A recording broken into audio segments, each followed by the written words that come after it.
There are a lot of people looking at space now than there ever has before, but one that is attempting to break new grounds in space is SpaceX. Join me as I reveal who they are and what they're doing to push humanity to the stars.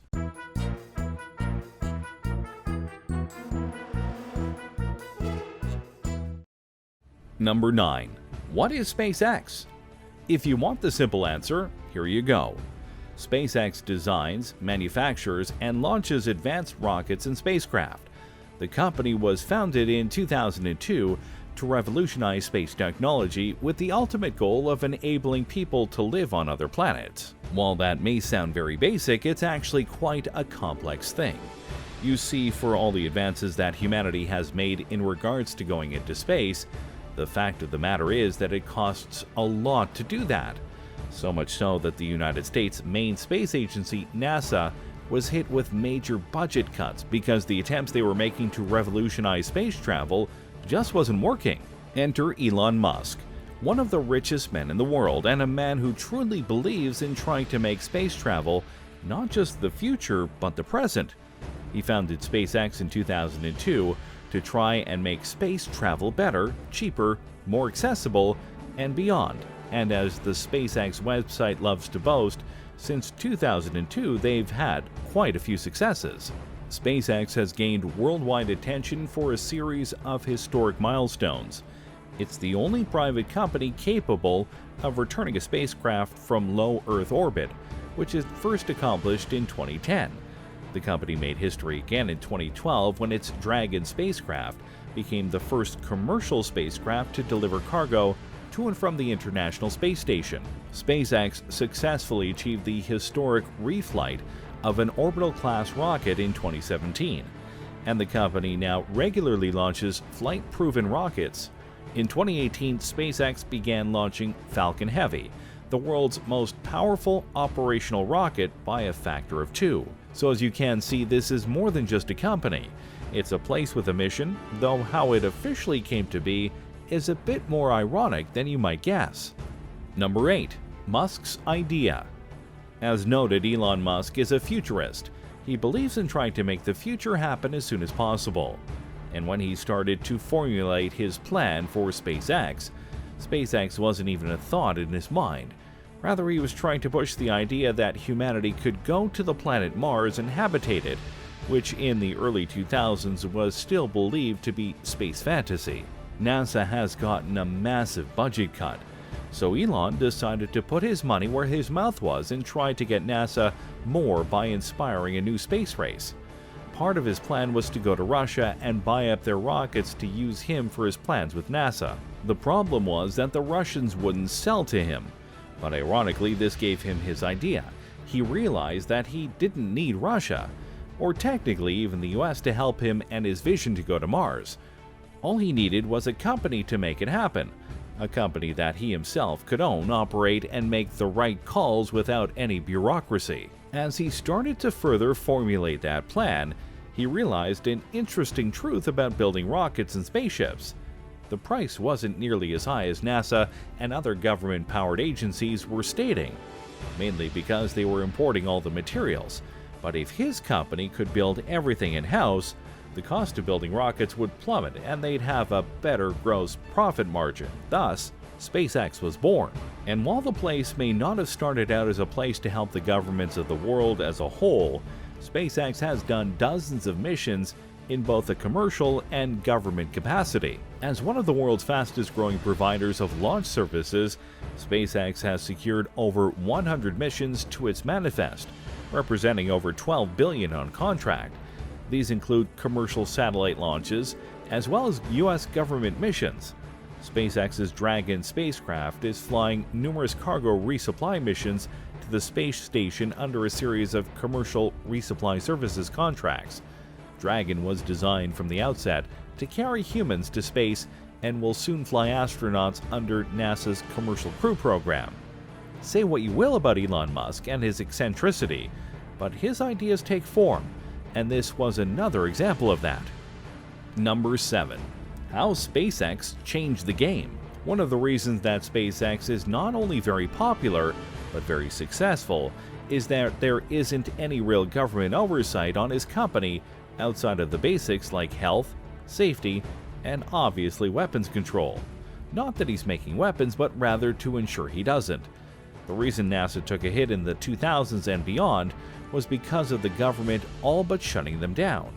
Since SpaceX is Elon's own company, that literally can't happen barring an offense of a grand scale and then some. So that kind of freedom and progress is what helped the company get to where it is right now, and why many of the experts in the field of space travel believe that SpaceX will truly be the first space entity to get people onto the face of Mars. But there's another reason that SpaceX has changed the game, and it's not that they're the first privately owned space company in the world. They weren't, but they are one of the longest lasting and arguably the most successful. You see, there have been a lot of people who have tried to set up their own space agencies apart from the government, and some have succeeded for a time. Some of them even had their own plans for getting to Mars and setting up a colony there. But the problem is almost always the same: money. They either spend too big and burn their budget up before they have something done, or they just run out of money to spend, period. With Elon Musk, though, that's not really a problem. Mainly because at last count he's worth $23.4 billion. So yeah, that's going to be really hard to burn through, especially since he's making money in other areas of the world that don't involve space. Now, obviously, this doesn't set a precedent that is easy to follow. However, it does prove that you don't need government oversight to change the game in a certain field. And the success of SpaceX shows that Musk was able to make a game plan, stick to it, hire the right people, and get results, which is a model many could follow to have their own successful businesses. Before we show off the current goals of SpaceX, be sure to like the video and subscribe to our channel. That way you don't miss our weekly videos. Number 6. To Mars. As noted earlier on the list, the main goal of SpaceX right now is to get humanity to Mars in the very near future.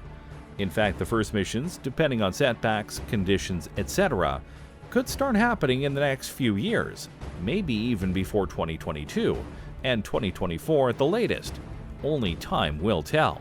But why Mars? Because it's the closest place that we could go to colonize that is actually feasible to colonize at all. Sure, the moon in our sky is closer, but it doesn't have its own natural water source that we can find, whereas Mars has polar ice caps that can be used to make water and beyond.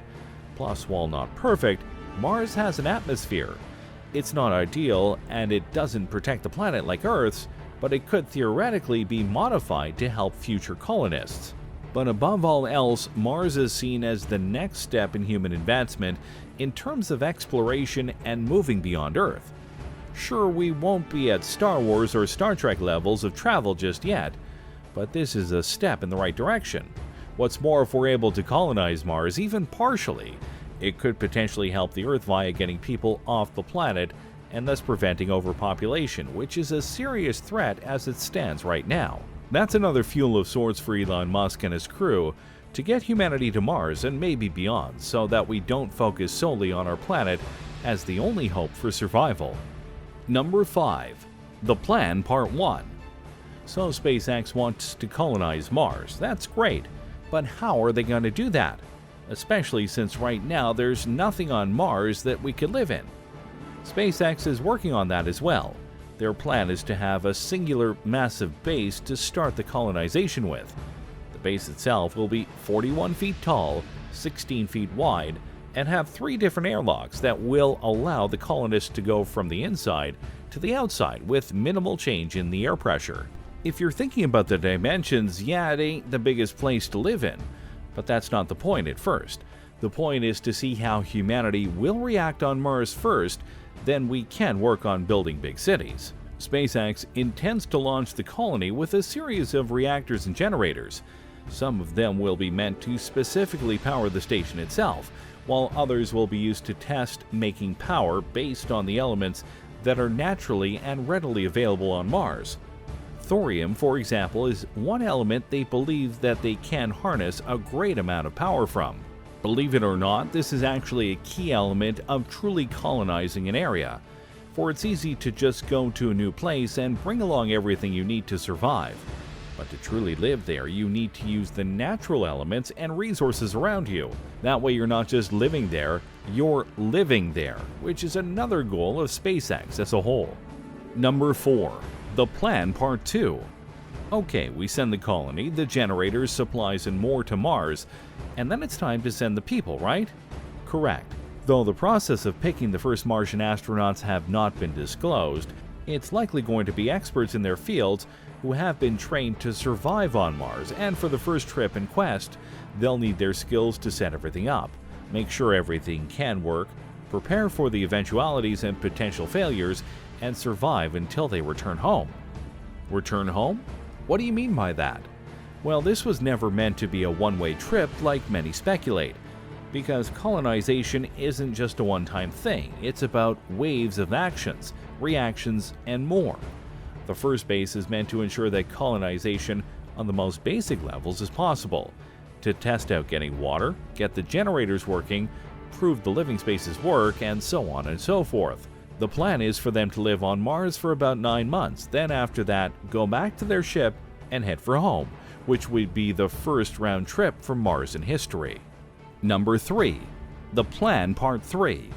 Once the astronauts return home from Mars after the trip, they'll be studied heavily. Their bodies will be tested for unknown biological signatures, much like the astronauts on the ISS, and they'll be tested to see if their bodies have been negatively affected by microgravity and radiation exposure, and so on and so forth. All of this data will be vital to the second trip to Mars, where Elon Musk is planning to go even bigger this go around. And by that time, the governments of the Earth will no doubt be helping out more as well. Anyway, the goal of the second mission will be to help out not just expand the colony, but help expand the potential of the colony, including giving them more materials and equipment to work with as they try and truly establish an everlasting colony on Mars. So while it may seem like a really complicated plan, it's one that is meant not for speed but for lasting impact.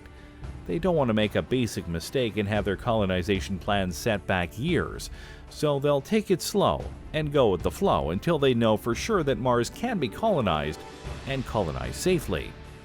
Number 2. The hopeful results.